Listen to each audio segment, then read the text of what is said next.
Transformer with the best name ever? So this oddball Autobot was an unexpected update of a long-forgotten cancelled figure, dragged into sunlight by the Collectors Club and retaining the excellent 90s name of Carzap. As a toy, it is a touch awkward. This generation's Bumblebee/Nightbeat mold was never the slickest, with its peculiar form and sketchy joints, and that stodgy silver head seems to have been grafted on from another decade. It even looks like a Photoshop in person. Transformation's an ordinary-ish stretch and fold with bad knees, and the muscle car mode is very pleasingly cartoony, proudly flashing its dumb anti-disguise decals in authentically cheesy G2 typefaces. Definitely love the bifurcating jelly chrome gun. It brings the car and the zap. So novelty aside, Carzap is massively mid, but Transformers fans do love a bot that's basically a 3D printout of a deep-cut factoid that I bet you didn't even know. Big thanks to Jeremy Chew. Thumbs and subs for more. How many things is this Transformer trying to be?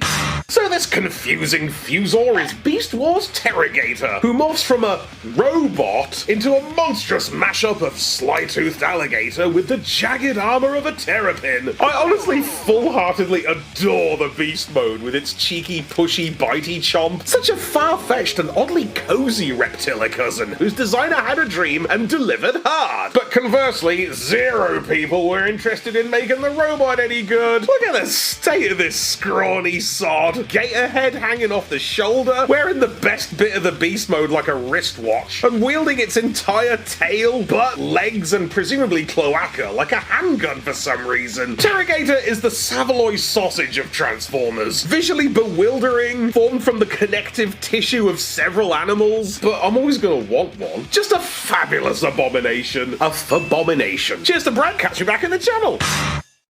This little Transformer is a secret genius. This bolt from the blue is Afterburner, not that one, from the Generation 2 Skyscorchers, and he is just full of surprises. He seems an affable if obvious Deceptijet, thriving in his lane in the standard Seeker silhouette and striking deep blue palette, with the bulbous snot green cockpit pop and whole face full of light piping. Jet mode's likewise a comfy cutester, like a chunky arrowhead. Love the massive single engine, bonus landing gear toes, and like vague livery that looks like it's from a different show. But you are not ready for his transformation techers. You'd be forgiven for thinking he just goes like zip. It was the era of the auto changer, but he's a certified stealth acrobat, pirouetting the whole body around the nose cone, spinning entire wing chunks on a sixpence, and slotting back together like a miniature king. G2 Afterburner is an irresistible fidgeter, and much, much more than assails the optics. Today I'm going to show you my favourite G.I. Joe. Yes gang, this pungent purple paratrooper is Toxo-Viper, one of myriad flavours of Cobra cannon fodder and a firm fave action figure of mine to this day. He's got everything, man. That good Joe articulation with omnidirectional limbs and rubber band waist, chunky rifle thing with a hose and a backpack, incredibly satisfying removable helmet, and the design just lights me up. He's so cute, look at this guy. Love all that teal gas piping detail, the yellow chevron eyepiece and weird little beak, all in this smooth and indulgent colour scheme with highlights of red and unlikely brown. I don't know what it says about me that I love characters that are so lost in their costumes that they scarcely register as human. Even under the helmet, he's still nobody. Nothing but indifferent eyes on distressingly pallid skin. Might as well be a droid. Probably should interrogate why I like that, but I think I will not. Bye! Care to join me for a goon? Transformers Legacy Evolution Needlenose here is the third and final modern-day Decepticon double target master, completing the trio after 6 measly years, and sadly he's unavoidably the least cool one. As a somewhat spiceless jetformer wearing his whole disguise as a backpack, not helped by a plain Jane mainly grey paint job. Plus, you know, Quake and Spinister are so good it's hardly fair to compare. I do kinda love the medieval knight helmet. There's some respectable weight and action in these Cadbury limbs, and he definitely does the Gunboy gimmick best. You don't even have to buy them separately. Transformation kinda keeps you guessing with a couple more steps than you'd expect, and the jet may not be the fanciest fighter, draped in this dreary grey boredom blanket, but the strong indigo flourishes and laser red cockpit bring some extraordinary 1988 vibes. Plus it can merge with Skyquake for a Predator Mega Visor moment, pandering exclusively to me. There's just no need. All knows. this is the story of the Transformers chess set that never happened.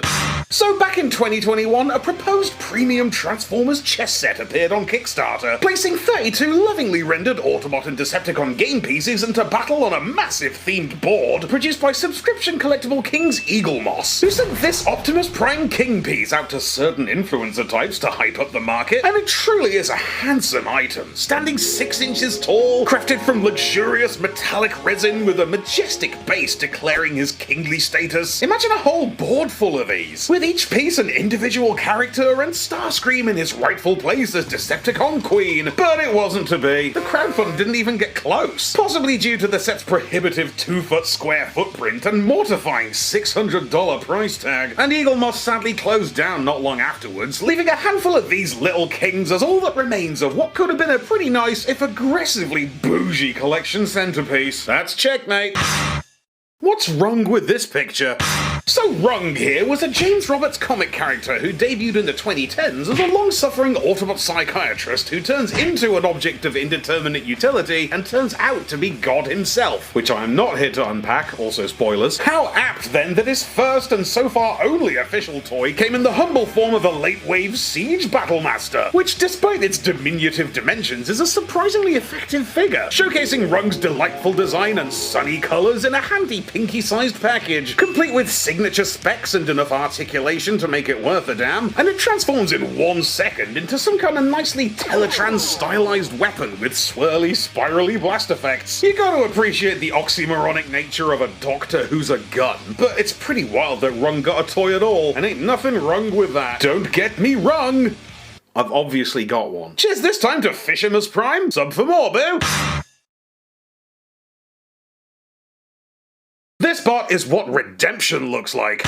Now, you may have seen me gripe at some length about the planned obsolescence debacle around Transformers Siege Ironhide, which was rendered useless within a year by Earthrise Ironhide, which was then almost immediately superseded by Studio Series Ironhide. It was super annoying as a collector, the same thing happened with Ratchet, and I'm still bitter. So it's weird how much I enjoy Legacy Evolution Autotrooper, the 5th use of the mold and 2nd as an Army Builder Nobody, from a box set of Army Builder Nobodies, which is clearly the type of bot this toy was made to be, sporting a stock robot design made out of boxes, looking clean and crisp in shiny white, with minty windows and a second head so you forget where the character comes from, and transforming into a thing that looks like a mail van from space. It does feel good to return to this toy with a bit of distance from the early controversies, not to mention the Autotrooper's sordid Kiss player origins. What a reversal!